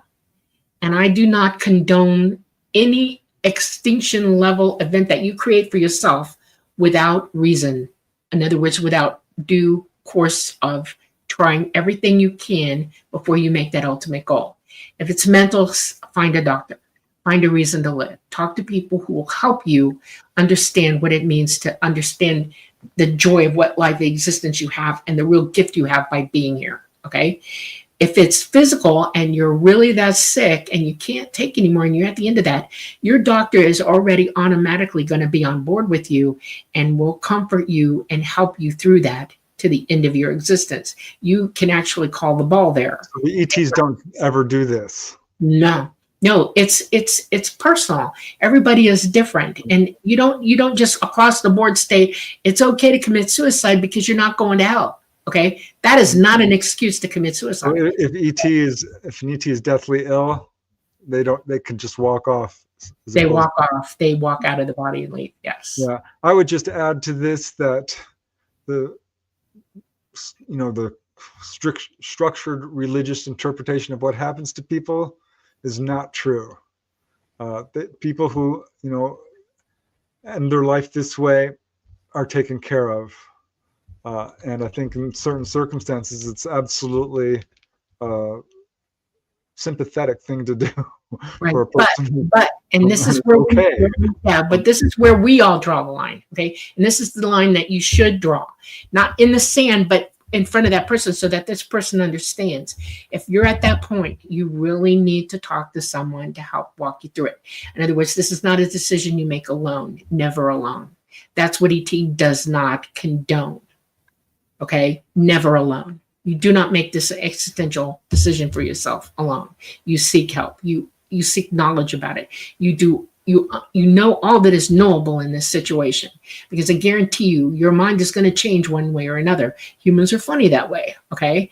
And you need to give yourself every chance to be heard, understood, and work through it, whether it's with help or not, but don't do it alone ever. And ET does not condone that type of suicide. They do not encourage it. They don't state it. Well, let's move on because we've got a lot of questions. All right. One last one from Michelle Wentling. Will ETs offer alternative energy with us? I don't think so. No, we're on our own here. There is no such thing either. Energy is energy, okay? Whether it's free energy or not. If you were taught how to, you know what you can do? You can get some wire, copper wire, okay? And you can get it long enough to make about 16 different loops of it and connect it, okay? And then you put a magnet, like you hook it up, you put one into the wire, have a lead into a device that you want to run. And you got to realize that the voltage isn't going to be that good, but it could, depending on how much wire you have rolled up, okay? And then you take a magnet of consummate size to work with that wire, and you put it into the field. And you know what's going to happen? That thing's going to turn on like out of nowhere. That's free energy, okay? That's a simple experiment. Everybody go buy yourself some copper wire, find yourself a nice magnet, find a little teeny device like a light, a little teeny light, put it in the middle, hook it up to the copper wire, and stick that magnet in there. Make sure that you're wearing an insulated glove when you do it, okay? Period. We're moving on because we got 30 That's questions. Free energy. All right. 30 questions and 20 minutes to do it. Okay. Van Darkholm, question. What is your take on manifestation? Is it real? I'm going to say yes, to a certain extent. If you set your mind to something, you can manifest it. It's not what we'd think of as magic. You can't just, well, I'm thinking this, so I'm going to manifest it. You take action to manifest it. You use your willpower, your imagination, your intent, your attention. You bring forth your power and you work with the physical universe to manifest it. It's Yeah, not but just you a matter don't of sitting manifest there meditating.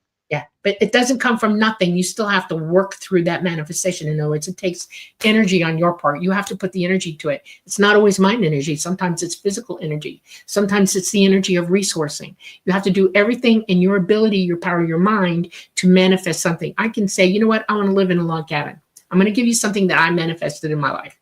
From a small age, I wanted to live in a log cabin. My dad drew me plans to build a log cabin. I have cousins. That's their job. That's what Dolly. All right.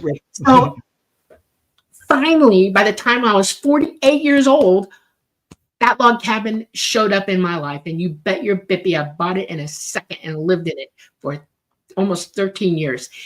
Yes, that manifestation. Never sell yourself short. You have all the power of the universe. You can absolutely achieve what you want. If you work, I don't remember this, but my older sister says this happened.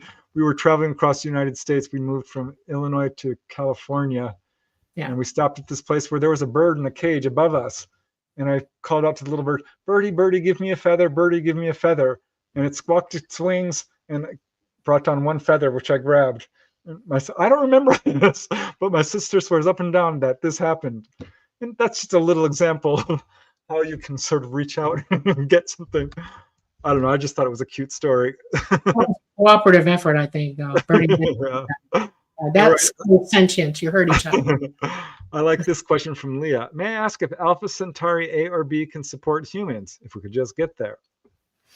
Why are you trying to get to Alpha Centauri A or B? You're not going to. Nobody here is going to. Well, maybe Thinking they about just it is bring us wasting your there. time. No, wasting your time. Is there ET life there? Do they have planets? There's a possibility of it. I'm not going to say one way or another. I have no way to prove to you, so I'm not going to tell you yes or no. But I will tell you the idea of it is a possibility, yes. I will tell you this. You're not going to go there. You're not even, don't waste your time thinking about stuff like that. It's not up to you. Not at all. The universe has got this under control. If we're meant to go there, we will go there. If ET is going to take you there, ET will take you there. So ETs haven't shown it to you? Or you all right? You don't want to talk about it. I'm going to talk about. That's right. Okay. Okay. We're starting it, Dolly. That's just more intriguing. Almost has more than a few answer. The idea is don't worry about it. If you spend your time worrying about things you can't achieve or do or happen to you, you're wasting your time. Don't go there. That's you changing the channels constantly in your head. Pay attention to what you got to face here and now. Trust me, it's way better for you. It's better for you. On. Okay. This is an interesting question regarding Mama, your main ET contact. Dolly, has Mama incarnated on Earth before? When I started reading Symmetry a while ago, I started having telepathic contact with new beings, but I'm not sure if it was weaponized AI or not. Well, that's a good question, and one doesn't necessarily answer the other one. Part of this sentence is two. So let's try the first one. Everybody reincarnates, and you reincarnate all over this universe. Has Mama incarnated on Earth? Sure. So have you. So have you reincarnated somewhere else in the universe? We don't just, you're not locked here. This is not your home planet. It doesn't work that way. Okay. You have the entire universe to be in. You just came here for this for now. You can go anywhere you want. All right. What about the second question? Can weaponized AI communicate with people? Yes, it already is. That's kind of frightening. Yeah. That's why I tell you, turn your bloody Wi-Fi off at night. Stay away from it. Faraday your phones. Don't let anything transmit into you in your home at night. Sleep free of that. Literally. All right. I am going to answer this one, Van Darkholm. Question, what do you think of Tom Campbell's theory of everything, that we live in a virtual reality computed by consciousness? No, I don't think that. I've read his book. I think he's got some things right. And sounds like he has had some amazing experiences. But having read all the literature on astral projection, out-of-body experiences, he's what I would call an outlier. His theory doesn't align with the vast majority of people who've had repeated astral projection experiences. We don't live in a matrix. It's not a simulation. It's not based on our own belief systems. It's a actual place that we live in. So I do think that our thoughts play a very strong role in our beliefs and how we perceive things. And that is absolutely true on the other side, because you can create on the other side with your thoughts alone. And it's so amazing and so much fun and looks absolutely real. So in that respect, I think some of what he's saying is right. And I think, honestly, that's where this whole simulation, virtual reality, matrix theory comes from, is because there is an ability for us to do that, but that's not what Earth is. I want to add something. Okay. We live in a physical reality, and there's one or two ways to prove this to yourself. You do it as a small child, so you should have that memory in your brain. All right. Virtual realities that you're talking as a computer, and you put the thing up to your eyes and you're in another place, blah, blah, blah, blah, blah. It's not real. If you get stabbed in the eye in a virtual reality, you're not stabbed in the eye. You're not going to bleed out. You're not going to go blind in that eye. I guarantee you, if you stick something in your eye, you're going to bleed and you're going to lose your eyesight. Okay. If you cut your arm, you're going to bleed. You're going to have stitches, or you might lose part of your arm. If you gunshot something and that something shoots you back and shoots you, you're going to be injured. That makes it physical. You feel pain as a result of being touched, smacked, or shot, or stabbed, or whatever. You're in reality. There's no way out of it. Your physical mind, your consciousness are joined together and thinking together, but you're not in a, this is not virtual reality up here. This is reality too. But while you're in this dimension, in this body, in this time, you are in reality. There's no pill you can't get out of it. You're here. Period. I think his book is worth reading, and I think we should all look at all perspectives. He's an interesting fellow for sure. Foxy Joe, no, this is not a replay. We are live. Yes. So if you have a question, well, I couldn't answer your questions on your like we're this. running out of time. But All right. Fox Mulder, what is the explanation provided by ETs for what we term the Mandela effect? I'm a skeptic of the Mandela effect, personally. I don't know. I know. It's the media. No, you've been messed with mentally so much that you all think things that aren't. You're talked out of reality already. Okay, quit watching TV. Quit making commercials. Information from commercials more important to you than reality. People Okay. are talking about skipping timelines and different Yeah, timelines. And that's I know it doesn't exist. It's Did probably Mr. Peanut have a monocle or didn't he? Or no. Nelson Mandela is. Most people don't have an eidetic memory. I have an eidetic memory, and I exactly remember that. Okay, and when they say that, I look at people and I say, "You don't remember that at all," and you're being talked into believing that there's an issue with it. No, there's not. We don't. Okay, I bring this up all the time. When I'm talking to you right now, as you hear my voice, you're still talking in your own head. And you're overriding me as I speak. That's why you're not learning everything as you should from me. You don't have an eidetic memory to memorize everything that I've just said and make it personal to you. All right. So your brain creates things where it fills in gaps. It's like having vision problems. Your brain will automatically fill in the field of vision that's missing for you. And you got to stop doing that. You got to stop letting people talk about it with you and con you into that as a reality. So basically, the ETs don't believe in the Mandela effect. No, they don't have to. They have more than eidetic memories. That's all we need to, yes or no. Okay. Yeah. I'm just going to pop this up. Robert Monroe was one of the first modern times to mention the loose soul trap farm theory. Tom Campbell disagreed with this. I do too. I think that's misunderstood, and I'm not sure that Robert Monroe really wrote that clearly into what he was trying to say, but it's certainly people have taken up that idea, and I don't think it's correct. We're taught to be slaves. You have slaves thinking on this planet, and those of us who do the bidding of others are slaves. And if you can't think for yourself, you're in a lot of trouble, and you can believe stuff like that because of that type of thinking. Here's a new one. We have to get through these last ones pretty quickly. Alfred Miller, question for Dolly. When we return to source, do we remember all of our past lives? Yes. What does this mean? How does a new soul begin? Is it created? You've always been. Your mind is part of the all mind. You've always existed. You will never die. No new souls. Right? No. We were all the same. We're all infinite years old, essentially. Yes. Yeah. So there was a question. Let me see if I can find it. That's kind of related to this. Oh gosh, I might have to just wait till I get to it. But it was, what happens if? Oh, here it is. What if we choose where we reincarnate? How can I reincarnate as a tall white and skip the whole process here on Earth? Well, this is an interesting question because, can you go to a really advanced society and then to a one that's like not so advanced? How do you know that what you're learning, where you're learning it, isn't more important than whether the order of your learning? Okay. You might choose to learn the ABCs today and tomorrow learn physics somewhere else. Okay. It's what you're going to learn now. And it doesn't have to do with how much knowledge you accumulate. It's what you do with it. Yeah. Okay. So you can, So knowledge can come to you in a myriad of different ways at different levels, but you're learning through the whole thing. And there is no timeline of knowledge. There's no arrow of time there. It is just what you've decided to pick at because you think you need it. All right. Yeah. Still talking about Tom Campbell. I'll reread the book. I just, some of the stuff you're saying, I'm like, oh my gosh. Yeah, we got to stop mixing theory with fact as well. Okay. I'm going to point blank tell you, if you hear it's a theory, you need to really think hard about it. And if you can't disprove or prove that theory, you need to walk away from it. Don't even worry about it. You've heard it. Okay, move on.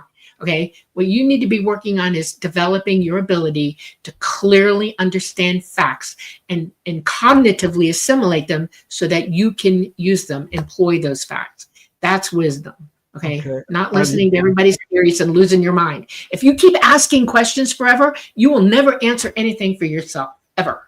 You need to think about what didn't the ET tell you the question? When you ask a question, the answer is inside you or something to that effect? The question is attainable by you alone. I don't need to be answered. I don't need to be told anything. When you're a child, you're going to ask your parents this, that, and the other. But once you become responsible for yourself, which you are when you grow up, you have to learn how to answer your own bloody questions. And that means work at it. Okay, go ahead. I love this one from Sharon Marlowe. We are doing a Q&A, by the way. just thank you, Sharon. I love this one. Why is the self so important? Isn't the self just a heavy coat that you're finally free from upon death? This is a really interesting question to me because I do feel like here on Earth, especially, we have a strong sense of individuality. But every time I go out of body, I get this incredible feeling of connection, to the point where you're so empathetic to another person. You feel it as if it is yourself. You feel what other people feel, to the point like, oh my gosh, self is not what we think it is. Right. You have to separate self from ego. Those are two different things. The ego, the brain is egotistical, and it can go to the nth degree. In other words, it can become so egotistical, it loses all empathy for everything else. That's what you're trying to fathom. It's ego, not self. Know thyself. To thine own self be true. These are really good things. And you know yourself, so you can do that. But your ego can override you. Your mental, your physical brain can have an ego so big you shut it. Nothing else comes into you. That's a sad situation for you. If you lose empathy, you're in trouble. Okay. All right. We're going to go quickly through these last ones because, let's see. we still have 13 minutes before I announce the winners of the book giveaway. Pretty much your last chance, guys, to submit a number. We're doing a book giveaway. Guess between 1 and 1,000. Only one guess. Looks like we already have 3 winners, but if you haven't guessed yet, now's your last chance. All right, Dolly. Have you ever been with the ETs and seen what we call a black hole up close? Yeah. Without getting too much, because we got other questions. This has to do with optics. You know that gravity can bend light. And when something is so magnetically gravity heavy, you're not looking at it as it really is. The light's being bent around it, and it appears black. You can't see anything in it because it's taken all the light and moved it out of your range of vision. So you don't know what you're looking into. It's not a hole. The light's bent around it so completely that you can't see it for what it really is. We know a couple things about what you term a black hole, and it's the most misleading term to call something I've ever heard in my entire life. Okay. It is not a hole. What it is an optically impeded phenomenon of mass and matter that you cannot calculate exactly as it is. It's almost impossible to know anything, but they do know some things. They know that they can eat planets, they can eat stars, they can eat matter and take all that in. But funny thing, they also know that they can spit it out as well. And a couple times they've caught these phenomenon chewing up other planets nearby, and they see the energy ejecting, like a neutron star, or a quasar, how they shoot energy out the poles. It should lead our scientists to understand that there is an object in there that is so gravity heavy from the weight of it that it is actually a mass inside that optical illusion, and it is capable of amassing greater mass. I'm not so sure how big that type of phenomena can occur. I know that they've seen them in the universe pretty daggone big. I don't think I'd like to meet up with that, and no ET has ever flown close to one, ever, that I know of. So yeah, deal with that. Research somewhere. Yeah. I'm just going to pop this up. Nice guess, Benno. 3.14159. That's cute. Oh, pie. Yeah, thank you. String it all the way out. Yeah. I'm not saying that's right or wrong. No giveaways yet. I just thought it was a nice guess. Yes. Okay, we're going to go rapid fire through these last ones because we don't have a whole lot of time. Okay. Central Wisconsin. Dolly, if an ET should crash, does the fifth denominational being dwelling in the craft exit the craft prior or right after? Good question. It happens so fast they can't get out. They either survive the crash or they don't. If they're going to die after the crash, and most of them do, because they can't take our pressure or our atmosphere properly. Okay, that's serious. And the little AI guys that are on board, they're worker guys, will turn themselves off. They're told, they're programmed to do that. ET generally is, if they have deaths like that or whatever, they try to get to the craft before anybody else does. And the people on this planet have become very good at watching where they land and being ready to pick them up as fast as they can. It's almost like a game to see who's going to get there first. But ET will always take the craft back with them. They have a way to do that. They will rescue the question and everything. Yeah. Why do we have time and ETs don't? They don't have clocks or anything, do they? Do they wear watches? It's relative. Einstein was absolutely right about that. If you're going to talk about time, talk about relativity. It's all relative. It doesn't matter. They don't consider it. The only time they pay attention to time is when they're working far away from us and coming back to us. Then it's a big deal. They're coming into our time, and they have to be. They use specific techniques to get back here. Remember, they can travel through light gates. So 100,000 light years. Calendars. No. If they have a home world, their home world probably marks time there because they're revolving around the sun, and they have days and nights as well. They do live by the arrow of time that way, but when they're traveling through space, no, they do not go by. When they say like, oh, I'm this many years old, are they just converting it to our Earth years then? No, and that's a problem for me because when I was a teenager, I asked the mama, how old are you? And she had to sit there and literally seriously think about how old she was. And she was over 800 of our years. That's what she told me. And I go by that. She's around 840 something now, according to her time here. But no, there's no way to know. We put a lot of emphasis on time here. Right. Yeah. Part of the whole enslavement process. Yeah. Mm-hmm. All right. Jim Simmons, underground bases, undersea bases. Aliens already here? You're firmly with the knowledge that no, they're not.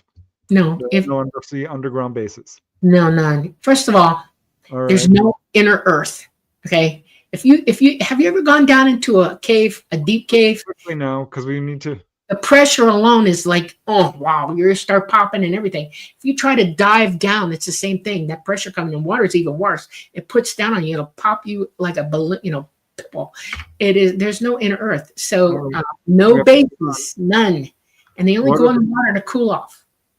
What are the biggest falsehoods about ETs? That they're here to hurt, harm, or take over, or cause fear. That would be, I think, the biggest misconception. That's number one, exactly. Okay, Dolly or Preston, have you heard of walls of light that flow like slow motion water during an onboard experience? I'll call them an onboard experience. They use light in ways that we have no idea how to fully comprehend. So I think to some extent, yeah, you might perceive it that way, like a light beam lifting someone up. What do you call it? Energy beam? Yeah, it's an energy beam. Yeah. All right. So anything else you want to say on that? Or I'm moving on. Yeah, move on. Okay. What are the differences between dimensions and densities? Are there dimensions within each dimension? Largely, gravity has a lot to do with it. The gravitational space between us also has to do with the frequency of light itself. The frequency of light in the third dimension is different from the frequency of light in the fourth dimension, or the fifth dimension, or the 6th, 7th, 8th, 9th, 10th, 11th, 12th. Okay. And your ability to perceive what that is, because we're all here at the same time. We're all on top of one another. The higher dimension people can see you. You just can't see them because you're locked into your head and you're not using your abilities and you can't see them. That's the difference. All right. What about lizard ETs? Are they underground?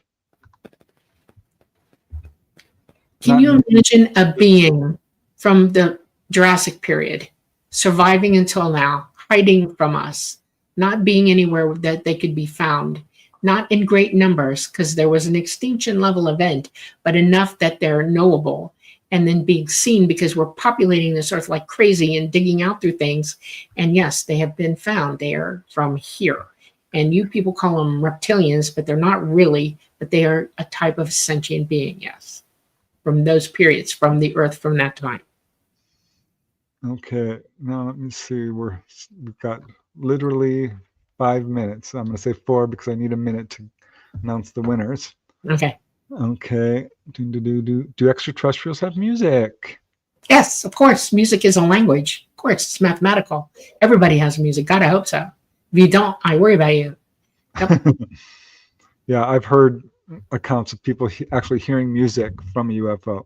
Yes. Okay, Joe Fox, can I manifest an encounter or a sighting? Can you manifest? No, but you can directly try to communicate with them and ask them for a visit.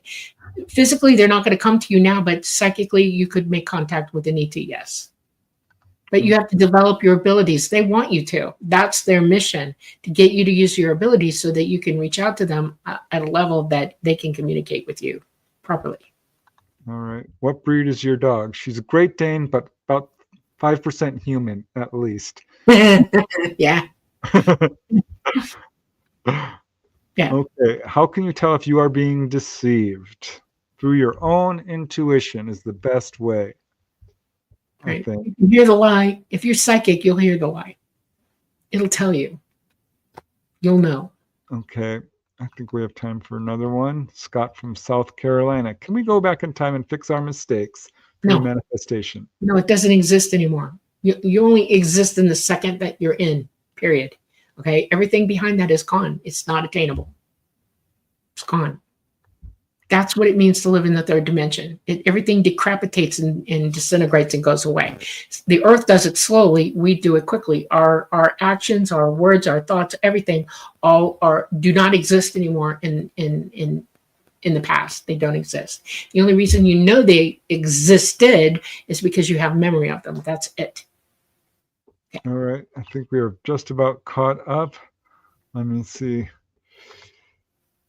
In Symmetry 3, in Symmetry Chapter 3, you talked about universal law and mortality that you learned. Can you expand? Mortality? For every action, there's universal law. Number one, for every action, there's an equal or opposite reaction. Number one law in the universe. For every action, there is an equal or opposite reaction. You can guarantee that, period. There's no exceptions to that rule. It is universal. That's it. You have to learn to live with that. And a lot of people don't, because they believe that their actions can be denied somehow, whatever. They become delusional about it. Everything you say, do, feel, all of it has a reaction. Okay? Okay, second universal law. You can be your best friend or your worst enemy. It affects you before it affects anybody else. That's what karma is. If you do something stupid, you will pay. It might not be today. It might be 5 years from now or 10 years, but you are going to pay for your stupidity if you do something that colossally stupid that causes that kind of reaction. And again, we go back to the first rule. For every action, there is an equal or opposite reaction. Third law of life. Quickly. It is better to give than to receive. Okay? It is better to love something outright, no matter what that is, and help it before you help yourself. That is the third law of life, because when you do that, the reaction that you get back from that helps you as well. We are our brother's keeper. We are supposed to love one another. We are supposed to take care of one another. We are supposed to be gracious and kind and everything else. Everything else becomes easy after that. Those are the three universal laws right there. The first two apply in forward and backward, and the third one is how you act and what you do. Okay, you are 100% responsible. No, I'm going to wrap up with 3 or 4 more questions, and then, guys, we have to stop. Okay. Have not read The Sleeping Abductee by Ashayana Dean, but I'll check it out. Thanks for the heads up on that. Pretty sure Dolly hasn't read that too. Mountain Dan, thank you so much. Thank you. Namaste. Okay, have you heard of Bowen energy work? I got a session today for my sciatic nerve pain. I haven't. But Van Darkholm is asking, is energy healing real? Oh yeah, absolutely. So now I imagine It's not energy, it's frequency healing. Your cells in your body react to frequencies. It either helps them or hinders them.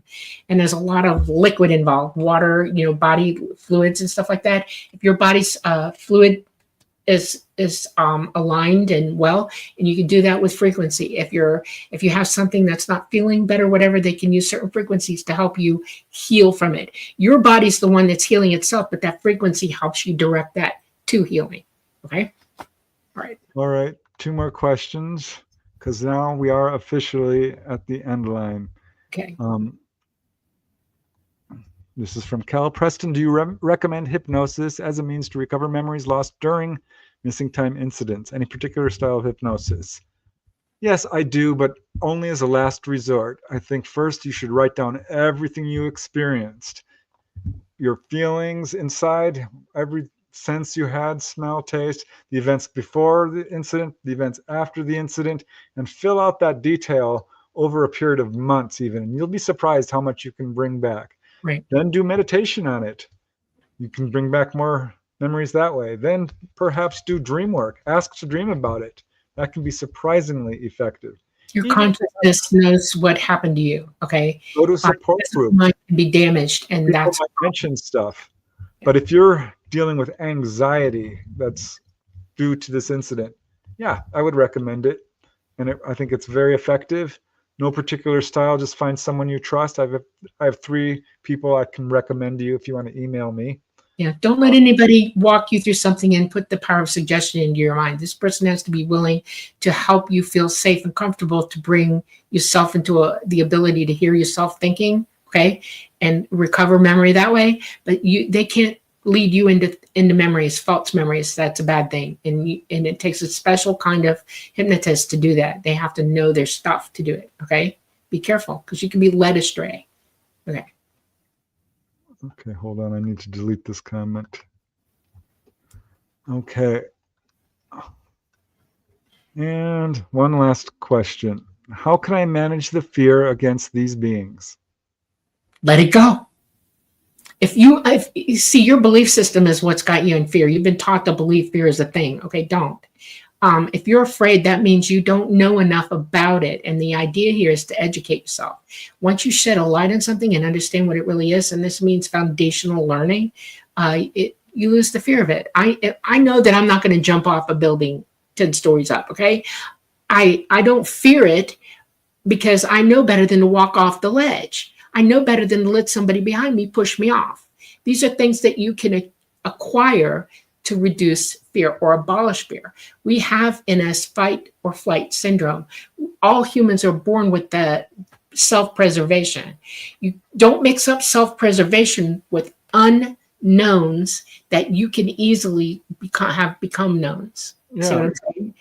All right. People have a fear of death, and that's ultimately what all fear revolves around.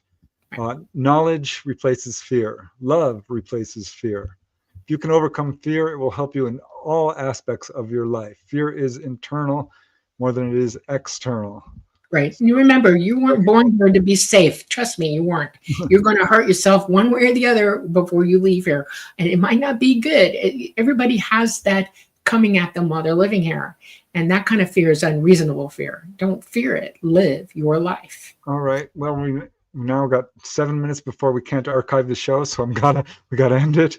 Okay. Who won? We had a book giveaway, and the secret number between 1 and 1,000 was 432. Some of you came very close. In fact, our 3 winners today are Janie Mashburn. Yay! 5 numbers away. Congratulations, Janie. And next closest was Holistic MD, also very close. Yay! And our 3rd winner, sorry, Louisa, you just got edged out by my bud, who guessed 463. So those are our 3 winners. If you think your number was closer to 432, let me know, because my math is not perfect, but I believe that is it. Yeah. Okay. So thank you for playing, you guys. Contact me via email. Here's my email right here on the screen, and I will send you the book. If you already have this book, go to my website, prestondennett.weebly.com, and choose another. There are a few out of print, but you should be able to find one you like. So thanks for playing, you guys. Absolutely. I'm so delighted you could join us tonight. Really want to thank you all for listening and having fun with us and asking all these questions. So thank you, especially for you guys who were able to support our show. It means a lot. It really does help us. Namaste. And Charlie Squatch, I'm just endlessly grateful for you guys. Bob Thorson, that helps us so much. Sonny Burnett, and Thank you. Green Appreciator, thank you. Janie Mashburn, amazing. Mountain Dan. Oh, Janie Mashburn, you won too. That's But yeah, you guys, every single one of you, love you so much. Thank you so much for joining us. I absolutely love doing these Q&As. We learn from you guys as well. So it's a lot of fun. Thank you so much. And I guess, Dolly, we have to go. Yes, thank you for coming and joining us tonight. We love you very much. We're coming to you live from the beautiful city of New Orleans in Louisiana at the United Public Radio Network at 107.7 FM and the UFO Paranormal Radio Network at 105.3 FM. We're on Facebook, we're on Roku, we're on Rumble, and we are on YouTube. Please, everybody, go through the week, have a good week, learn all that is learnable, and then proceed. And check out Ben Davidson's channel, Space Observers. Go to his playlist, do the homework, because there might be a surprise coming soon. Night, night.